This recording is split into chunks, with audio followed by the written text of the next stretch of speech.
أعوذ بالله من الشيطان الرجيم. بسم الله الرحمن الرحيم.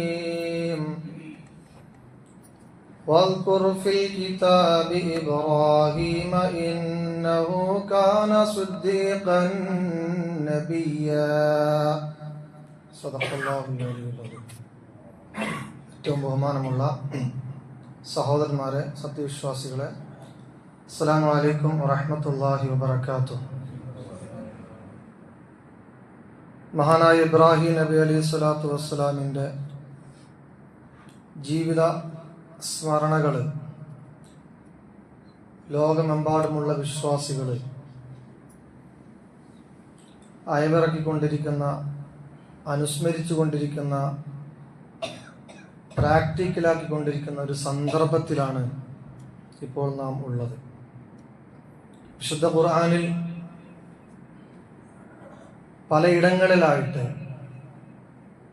ഇബ്രാഹിം നബി അലൈഹി സ്വലാത്തു വസ്സലാമിനെ കുറിച്ചും ഇബ്രാഹിം നബി അലൈഹി സ്വലാത്തു വസ്സലാമിൻ്റെ മില്ലത്തിനെ കുറിച്ചും ഇബ്രാഹിം നബി അലൈഹി സ്വലാത്തു വസ്സലാം ഉയർത്തിവിട്ട വിപ്ലവത്തെക്കുറിച്ചും ത്യാഗത്തെക്കുറിച്ചുമുള്ള ധാരാളം പരാമർശങ്ങൾ കാണാൻ സാധിക്കും. അതിൽപ്പെട്ട ഒന്നാണ് നാം ഓതി വെച്ചത്, വദ്കുർ ഫിൽ കിതാബി ഇബ്രാഹിം. ഈ കിതാബിലുള്ള ഇബ്രാഹീമിനെ കുറിച്ച് നിങ്ങൾ അനുസ്മരിക്കുക. ഇബ്രാഹിം അലൈഹി സ്വലാത്തു വസ്സലാമിനെ കുറിച്ച് നിങ്ങൾ ചിന്തിക്കുക. ഇന്നഹു കാന സുദ്ദീഖൻ നബിയ. നിശ്ചയം ഇബ്രാഹിം നബി അലൈഹി സ്വലാത്തു വസ്സലാം സത്യത്തിന്റെ കൂടെയായിരുന്നു. അദ്ദേഹം ഒരു നബിയുമായിരുന്നു.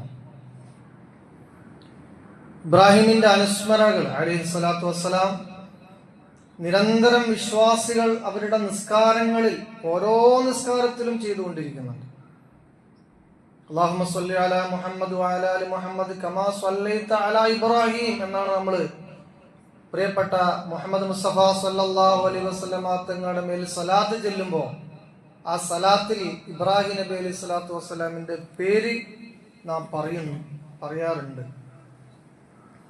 ഇബ്രാഹിം നബി അലൈഹി സ്വലാത്തു വസ്സലാമിനെ അനുസ്മരിക്കുക, ഓർക്കുക എന്നുള്ളത് ഒരു വിശ്വാസിയുടെ ആദർശത്തിന്റെ, അവന്റെ ഈമാനിന്റെ, അവൻ ഉയർത്തിപ്പിടിക്കുന്ന മൂല്യത്തിന്റെ ഒരു ഭാഗമാണ്.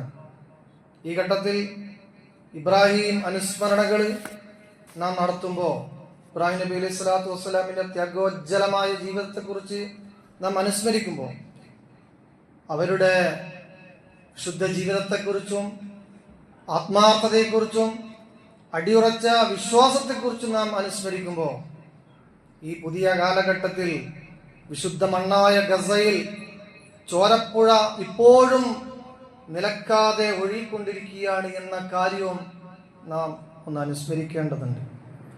ഗസയിൽ പിഞ്ചു കുഞ്ഞുങ്ങളുടെയും സ്ത്രീകളുടെയും തലകളും കൈകാലുകളും ഉടലുകളും ചിന്നിച്ചെതറിക്കൊണ്ടിരിക്കുകയാണ് ഈ നിമിഷത്തിലും.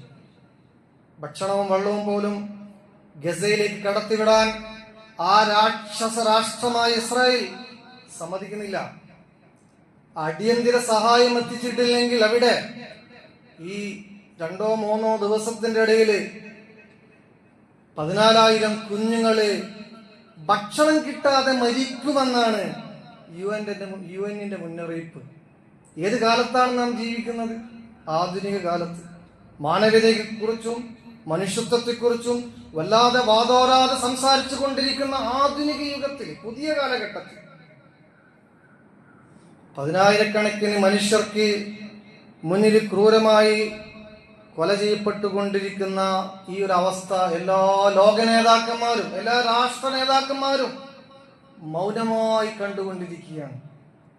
ഭരണാധികാരികൾ മൗനത്തിലാണ്. അറേബ്യൻ ഷെയ്ഖുമാരും സുൽത്താൻമാരും മൗനത്തിലാണ്. അല്ലറ ചില്ലറ ചില ശബ്ദങ്ങൾ ചില കോണുകളിൽ നിന്ന് വരുന്നു എന്ന് മാത്രം. പക്ഷെ മൗനമല്ലാത്ത ഒരാളുണ്ട്, അത് ജഗന്നിയന്താവായ അല്ലാഹു സുബ്ഹാനഹു വ തആലയാണ്. പിഞ്ചു കുഞ്ഞുങ്ങളടക്കം 10,000-ങ്ങളെ ഒരു രാഷ്ട്രം ഇപ്പോൾ പട്ടിണിക്കിട്ടാണ് കൊല്ലുന്നത്. ആ കാഴ്ച ഭീകരമാണ്. ഒന്നുകിൽ വിജയം അല്ലെങ്കിൽ അന്തസ്സുള്ള മരണം എന്ന ഇച്ഛാശക്തിയിലാണ് ഇന്ന് ഫലസ്തീനിലെ മക്കളും അവിടെയുള്ള ജനങ്ങളും ഉള്ളത്.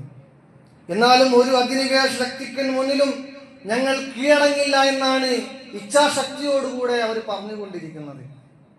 കീഴടങ്ങാൻ കൂട്ടാക്കാത്ത ഈ കൂട്ടക്കാർക്ക് തന്നെയാണ് ഇൻഷാ അല്ലാഹ് അന്തിമ വിജയമുണ്ടാവുക.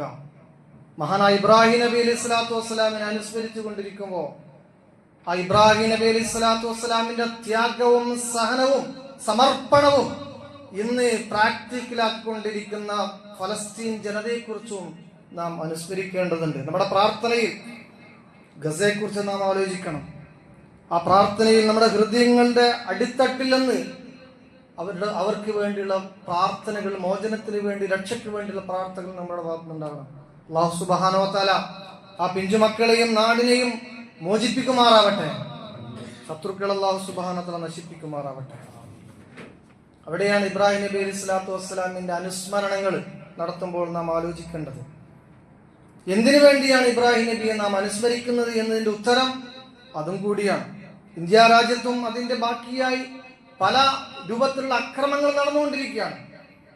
85 അല്ല, 850 അല്ല, 8500 വീടുകൾ യുപിയിൽ പുതിയ രാക്ഷസൻ അധികാരം ഏറ്റെടുത്ത ശേഷം മുസ്ലിം സമുദായത്തിൻ്റെ പൊളിച്ചു കളഞ്ഞു എന്നത് ഇന്നലെ നമ്മൾ പത്രത്തിൽ വായിച്ചതാണ്. അവിടെയൊക്കെ ഇബ്രാഹീമിന്റെ അനുസ്മരണങ്ങളാണ്, ത്യാഗത്തിന്റെ, സഹനത്തിന്റെ, വിശ്വാസത്തിന്റെ ചിന്തകളാണ് വിശ്വാസികളിലേക്ക് വരേണ്ടത്. ഇബ്രാഹിം നബി അലൈഹി സ്വലാത്തു വസ്സലാം ഉയർത്തിവിട്ട ആശയം അതാണ്. ഒന്ന്, ഏകദൈവ വിശ്വാസം. ആ ഏകദൈവ വിശ്വാസത്തെയാണ് നാം അനുസ്മരിക്കേണ്ടതും നാം നെഞ്ചേറ്റേണ്ടതും. രണ്ടാമത്തത് ത്യാഗവും സമർപ്പണവുമാണ്. മൂന്നാമത് മാനവികമായ ഒരു കാഴ്ചപ്പാട് മഹാനായ ഇബ്രാഹിം നബി അലൈഹി സ്വലാത്തു വസ്സലാം മുന്നോട്ട് വെച്ചിട്ടുണ്ട്, അതാണ്. നാലാമത് നാടിനോടും കുടുംബത്തോടുമുള്ള അടങ്ങാത്ത പ്രതിബദ്ധത. ഈ 4 കാര്യങ്ങളാണ് വദ്കുർ ഫിൽ കിതാബ് ഇബ്രാഹിം, ഇബ്രാഹിം നബി അലൈഹി സ്വലാത്തു വസ്സലാമിനെ നിങ്ങൾ അനുസ്മരിക്കൂ എന്ന് പറയുമ്പോൾ നാം അനുസ്മരിക്കേണ്ടതും നാം ചിന്തിക്കേണ്ടതും. ഇതിന്റെ ഒരു പ്രായോഗിക വശമായിട്ടാണ് മഹാനായ മുഹമ്മദ് മുസ്തഫ സല്ലല്ലാഹു അലൈഹി വസല്ലമ തങ്ങൾ ഈ ദീന് പൂർത്തിയാക്കിയപ്പോൾ ആ ദീന് 5ാമത് ഒരു കാര്യമായി ഹജ്ജ് കർമ്മത്തെ തുന്നിച്ചേർത്തത്. ഈ ഹജ്ജ് കർമ്മങ്ങളിൽ ഈ ത്യാഗമുണ്ട്, ഈ സമർപ്പണമുണ്ട്, ഈ ഏകദൈവ വിശ്വാസത്തിന്റെ പ്രതിഫലനങ്ങളുണ്ട്, മാനവികമായ കാഴ്ചപ്പാടുണ്ട്, നാടിനോടും കുടുംബത്തോടുമുള്ള അടങ്ങാത്ത പ്രതിബദ്ധതയുണ്ട്. എന്ന് വേണ്ട മനുഷ്യൻ അല്ലെങ്കിൽ ഒരു വിശ്വാസി തന്റെ ജീവിതത്തിൽ കാത്തു സൂക്ഷിക്കേണ്ട എല്ലാ വാല്യൂസുകളും, എല്ലാ മൂല്യങ്ങളും ഈ ഹജ്ജ് കർമ്മങ്ങളിലുണ്ട്. അതുകൊണ്ട് തന്നെയാണ് സാമ്പത്തിക ശേഷിയും ശാരീരിക ശേഷിയും പോകാനും വരാനും സാധിക്കുന്ന എല്ലാ വിശ്വാസികളും നിർബന്ധമായും ഹജ്ജ് കർമ്മം ചെയ്തിരിക്കണം എന്ന് ഇസ്ലാം നിഷ്കർഷിക്കുന്നത്. മഹാനായ മുഹമ്മദ് മുസ്തഫ സല്ലല്ലാഹു അലൈഹി വസല്ലം തങ്ങൾ വിശ്വാസികളെ ആ രംഗത്തേക്ക് പ്രോത്സാഹിപ്പിച്ചത് സല്ലല്ലാഹു അലൈഹി വസല്ലം തങ്ങളുടെ ചില വാക്കുകൾ കൊണ്ടാണ്.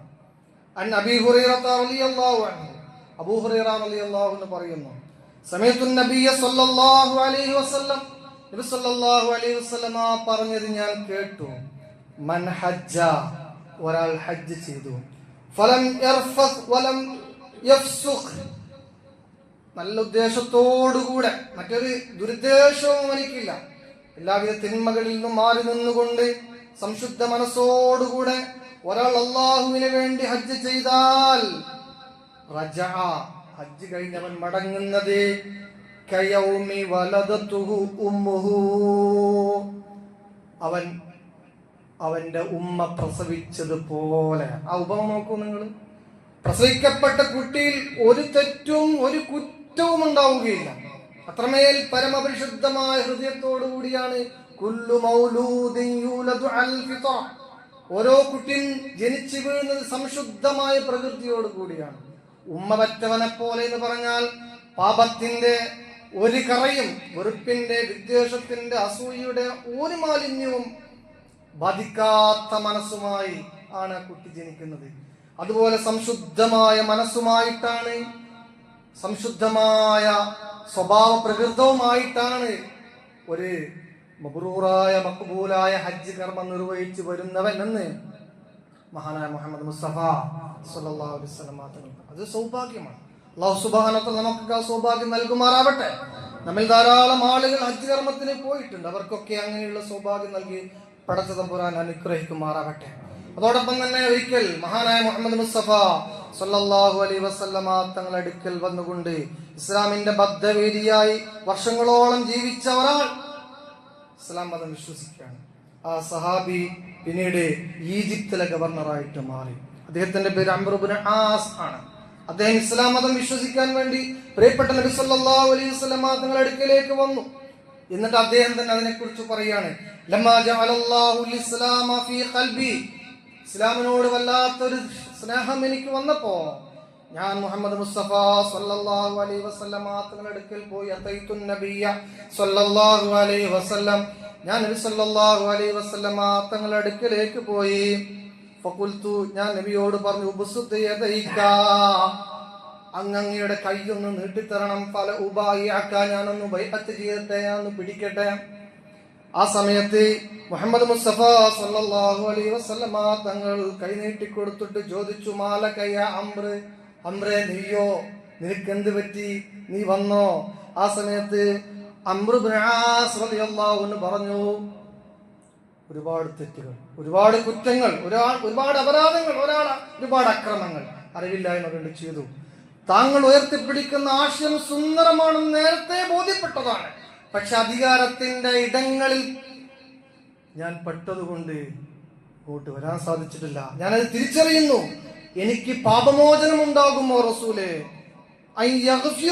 എനിക്കൊന്ന് പുറത്തു തരണം. എന്റെ തെറ്റുകുറ്റങ്ങൾ അങ്ങയുടെ മുമ്പിൽ ഞാൻ വെക്കുകയാണ്.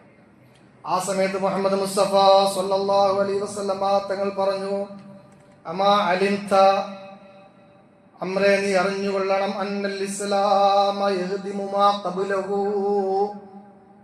ഒരാൾ ഇസ്ലാമിലേക്ക് വരലോടുകൂടെ കഴിഞ്ഞുപോയ എല്ലാ പാപങ്ങളും അവൻ അല്ലാഹു തആല പുറത്തു കൊടുക്കുന്നതാണ്. വ അന്നൽ ഹിജ്റത തഹ്ദിമു മാ ഖബ്ലഹാ, അതുപോലെ തന്നെ മക്കയിൽ നിന്ന് മദീനയിലേക്ക് ഹിജ്റ പോയ സഹാബാക്കൾ ഉണ്ടല്ലോ, ആ ഹിജ്റ എന്ന പ്രവർത്തനവും കഴിഞ്ഞുപോയ എല്ലാ പാപങ്ങളും അല്ലാഹു തആല പുറത്തു കൊടുക്കുന്നതാണ്. വ അന്നൽ ഹജ്ജ, അതാണ് നമ്മുടെ വിഷയം. വ അന്നൽ ഹജ്ജ ഹജ്ജും യഹ്ദിമു മാ കാന ഖബ്ലഹു, ഖാല റസൂലുള്ളാഹി, ഹജ്ജും കഴിഞ്ഞുപോയ മുഴുവൻ പാപങ്ങളും അല്ലാഹു തആല പുറത്തു കൊടുക്കാൻ കാരണമാകുമെന്ന് മഹാനായ മുഹമ്മദ് മുസ്തഫ സല്ലല്ലാഹു അലൈഹി വസല്ലമ തങ്ങൾ അംർ ഇബ്നു ആസിനോട് പറയുമ്പോൾ നാം ആലോചിക്കണം, ഹിജ്റയോട് വിശുദ്ധ ഇസ്ലാം മതം വിശ്വസിക്കുന്നതിനോട് സാമ്യപ്പെടുത്തിയിട്ട് പ്രിയപ്പെട്ട പ്രവാചകൻ പറഞ്ഞത് ഹജ്ജ് കർമ്മമാണ്. അല്ലാഹു തആല തൗഫീഖ് ചെയ്യുമാറാവട്ടെ. അത്രമേൽ പുണ്യമുള്ള ഒരു കാര്യമാണ് ഹജ്ജ്. അതുകൊണ്ട് തന്നെ സാമ്പത്തിക ശാരീരിക ശേഷിയുള്ള ഒരാളും തന്നെ ഒരു കാരണവശാലും അതിന് അവസരമുണ്ടായിട്ടും അത് പിന്നീടേക്ക് നീട്ടിവെക്കാൻ പാടില്ല. ഈ വർഷം തന്നെ സാമ്പത്തിക ശേഷിയുള്ള ആളുകൾ നിയ്യത്ത് വെക്കണം, ഇൻഷാ അല്ലാഹ് അടുത്ത വർഷം ഞാൻ ഹജ്ജിന് പോകുമെന്ന്. അല്ലാഹു തആല തൗഫീഖ് ചെയ്യുമാറാവട്ടെ. അതാണ് ഏറ്റവും സുന്ദരമായ അവസ്ഥ. ഈ ഹജ്ജിന് പോകുന്ന ആളുകളെ കുറിച്ച് അല്ലാഹു സുബ്ഹാനഹു വ തആല പറഞ്ഞത്, അവൻ എന്റെ അടിമകളായ അതിഥികളാണ് എന്നാണ്. അതിഥികൾ എന്ന് പറയുന്നത് ആരാണ്? നമ്മുടെ വീട്ടിൽ കയറി വരുന്ന അതിഥികളോട് അത്രമാത്രം ബഹുമാനത്തോടുകൂടി ആദരവോടുകൂടിയാണ് നമ്മൾ പെരുമാറുക എന്നതുപോലെയാണ് ഹജ്ജിന് വേണ്ടി അള്ളാഹുവിന്റെ തൃപ്തി മാത്രം കാംക്ഷിച്ചുകൊണ്ട് ഹജ്ജിന് വേണ്ടി മക്കയിലേക്ക് പോകുന്ന വിശ്വാസികൾ അള്ളാഹുവിന്റെ അതിഥികളാണെന്ന് മഹാനായ മുഹമ്മദ് മുസ്തഫ സല്ലല്ലാഹു അലൈഹി വസല്ലമ തങ്ങൾ പറയുന്നു. നബി തങ്ങൾ പറയാണ്, ഇന്നൽ ഹജ്ജ ഇദാ അഖദ ഫീ ജഹാസിഹി, ഒരാൾ ഹജ്ജിന് വേണ്ടി പുറപ്പെടാൻ ഉദ്ദേശിച്ചാൽ, തയ്യാറായാൽ തന്നെ, ഇല്ലാ കതബല്ലാഹു ലഹു അശറ ഹസനാത്ത്, 10 ഫലങ്ങൾ, 10 പ്രതിഫലങ്ങൾ അല്ലാഹു തആല അവൻ എഴുതി വെച്ചു. വമാ അൻഹു അശറ സയ്യിആത്ത്, 10 തിന്മകൾ അവനിൽ നിന്ന് മായ്ച്ചു കളഞ്ഞു. വറഫഅ ലഹു അശറ ദറജാത്ത്, 10 സ്ഥാനങ്ങൾ അല്ലാഹുവിന്റെ അടുക്കൽ അവന് ഉയർത്തപ്പെട്ടു. ഹജ്ജിന് തയ്യാറായ ഒരാൾ, പല ആളുകളും ഹജ്ജിന് തയ്യാറാവും, പക്ഷെ എന്തെങ്കിലും മുടക്കങ്ങളും തടസ്സങ്ങളാണ്. തയ്യാറായ മതി. നമ്മളെ ഭാഗത്തുനിന്ന് ഉണ്ടാകേണ്ടതിന് വേണ്ടി ഒരുങ്ങുക എന്നുള്ളതാണ്. ബാക്കിയെല്ലാം അല്ലാഹു സുബ്ഹാനഹു വ തആല അടുപ്പിച്ചു തരും. അല്ലാഹു തആല തൗഫീഖ് ചെയ്യുമാറാവട്ടെ. എന്നിട്ട് നബി സല്ലല്ലാഹു അലൈഹി വസല്ലമ തങ്ങൾ പറഞ്ഞു, അബൂ ഹുറൈറ റളിയല്ലാഹു അൻഹു റിപ്പോർട്ട് ചെയ്യുന്ന ഹദീസാണ്, അൽ ഹുജ്ജാജു വൽ ഉമ്മാറു വഫ്ദുല്ലാഹ്. ഹജ്ജാജുമാരും ഉംറയ്ക്ക് വേണ്ടി പോകുന്ന ആളുകളും, അത് ഹജ്ജിന്റെ സന്ദർഭത്തിലായാലും കൊള്ളാം, സെപ്പറേറ്റ് അതിനു വേണ്ടി മാത്രം പോകുന്ന ആളുകളായാലും കൊള്ളാം. അൽ ഹുജ്ജാജു വൽ ഉമ്മാറു വഫ്ദുല്ലാഹി, അവർ അല്ലാഹുവിന്റെ അതിഥികളാണ്. ഇൻദഉഹു അജാബഹും, അവിടെ ചെന്നുകൊണ്ട് അല്ലാഹുവോട് അവരൊരു കാര്യം ചോദിച്ചാൽ അല്ലാഹു അതിന് മറുപടി നൽകും. വഇനിസ്തഗ്ഫിറൂഹു, അവർ പാപമോചനത്തിന് ചോദിച്ചാൽ ഗഫറ ലഹും, അവർക്ക് അല്ലാഹു തആല പുറത്തു കൊടുക്കും. അല്ലാഹു തആല തൗഫീഖ് ചെയ്യുമാറാവട്ടെ. അത്രമേൽ ഉന്നതമായ ഹജ്ജ്. എന്തിനാണ് ഈ ഹജ്ജ്? നേരത്തെ പറഞ്ഞതുപോലെ മഹാനായ ഇബ്രാഹിം നബി അലൈഹി സ്വലാത്തു വസ്സലാമിന്റെ ത്യാഗസമ്പൂർണമായ ജീവിതത്തെ സ്വന്തം ജീവിതത്തിലേക്ക് പറിച്ചു നടാൻ, ത്യാഗങ്ങള്, പ്രശ്നങ്ങള്, പ്രയാസങ്ങളൊക്കെ വരുമ്പോ വാവിട്ട് കരയലല്ല, പരിതപിക്കലല്ല, ബാക്കിയുള്ള ആളുകളെ കുറ്റപ്പെടുത്തലല്ല, ഈ രാജ്യത്ത് പറന്നു പോയല്ലോ എന്ന് വിചാരിക്കലല്ല. അത് അള്ളാഹുവിന്റെ പരീക്ഷണമാണ്. അള്ളാഹു പരീക്ഷിക്കും. അഥവാ ഫലസ്തീൻ ജനങ്ങൾ അള്ളാഹു തആല പരീക്ഷിച്ചു കൊണ്ടിരിക്കുകയാണ്. ഈ ദുനിയാവ് എന്ന് പറയുന്നത് ശാശ്വതമായ ഒരു ജീവിതം മാത്രമാണ്. മനുഷ്യന് തോന്നും ഇത് വല്ലാത്ത സുഖം നൽകുന്ന ഒന്നാണെന്ന് തോന്നും മനുഷ്യന്. അതങ്ങനെയാണ്, പ്രകൃതം അങ്ങനെയാണ്. പക്ഷെ ഈ ദുനിയാവ് വളരെ നശ്വരമായ ലോകമാണ്. ശാശ്വതമായ ലോകം ആഖിറമാണ്. വൽ ആഖിറതു ഖൈറുൻ വഅബ്ഖാ, ആഖിറമാണ് എപ്പോഴും ബാക്കിയാകുന്നത്. ആഖിറത്തിന് വേണ്ടി ജീവിച്ചു കൊണ്ടിരിക്കുന്നു ഫലസ്തീനിലെ മുസ്ലിമീങ്ങള്. അവരുടെ നഷ്ടങ്ങൾ അവർക്ക് നഷ്ടമല്ല, ലാഭങ്ങളാണ്. അവരുടെ രക്തസാക്ഷിത്വം അവർക്ക് നഷ്ടങ്ങളല്ല, അത് ലാഭങ്ങളാണ്, ശാശ്വതമായ ലോകത്തേക്കുള്ള ലാഭങ്ങൾ. എന്നതുപോലെ തന്നെ ഹജ്ജിന് വേണ്ടി പണം ചെലവഴിക്കുന്ന ഒരാൾക്ക് ലക്ഷങ്ങൾ ചെലവായാൽ അത് നഷ്ടമല്ല, ശാശ്വതമായ ലോകത്തേക്കുള്ള ബാക്കിയിരിപ്പാണ്. അല്ലാഹു തആല അനുഗ്രഹിക്കുമാറാവട്ടെ. അപ്പൊ വിശ്വാസം ക്ലിയറാകാൻ, ഈമാൻ ക്ലിയറാകാൻ, ഇസ്ലാം പൂർണ്ണമാകാൻ ഹജ്ജ് കർമ്മം നിർബന്ധമാണ്. ശാരീരികവും സാമ്പത്തികവുമായ ശേഷിയുള്ള ഏതൊരു വിശ്വാസിയും അത് നിർവഹിച്ചിരിക്കണം. അത് നിർവഹിക്കാതെ ഈ ഒരു അവസ്ഥ കടന്നുപോയ ഒരാൾ, സാമ്പത്തിക ശേഷിയും ശാരീരിക ശേഷിയും ഒക്കെ ഉള്ള ഒരാൾ കടന്നുപോയാൽ നാളെ റബ്ബിന്റെ മുന്നിൽ എന്ത് പറയുമെന്നുള്ളത് ആലോചിക്കണം. അല്ലാഹു തആല അനുഗ്രഹിക്കുമാറാവട്ടെ. ധാരാളം ആളുകൾ, നമ്മുടെ വിശ്വാസികൾ, ഈ വിശ്വാസം നെഞ്ചേറ്റിക്കൊണ്ട് ഹജ്ജ് കർമ്മത്തിന് വേണ്ടി പോയിട്ടുണ്ട്. അല്ലാഹു സുബ്ഹാനഹു വ തആല എല്ലാവർക്കും മഖ്ബൂലും മബ്റൂറുമായ ഹജ്ജും ഉംറയും നൽകി അനുഗ്രഹിക്കുമാറാവട്ടെ. നമ്മിൽ തന്നെ ധാരാളം ആളുകൾ അതിനു വേണ്ടി ആഗ്രഹിക്കുന്നുണ്ട്, നമ്മുടെ കൂട്ടത്തിൽ, കുടുംബത്തിലൊക്കെ. അല്ലാഹു സുബ്ഹാനഹു വ തആല അതിനുള്ള അവസരം ഇൻഷാ അല്ലാഹ് അടുത്ത കാലത്ത് തന്നെ നൽകി അനുഗ്രഹിക്കുമാറാവട്ടെ. ربنا آتنا في الدنيا حسنة وفي الآخرة حسنة وقنا عذاب النار آمين برحمتك يا أرحم الراحمين. السلام عليكم ورحمة الله وبركاته.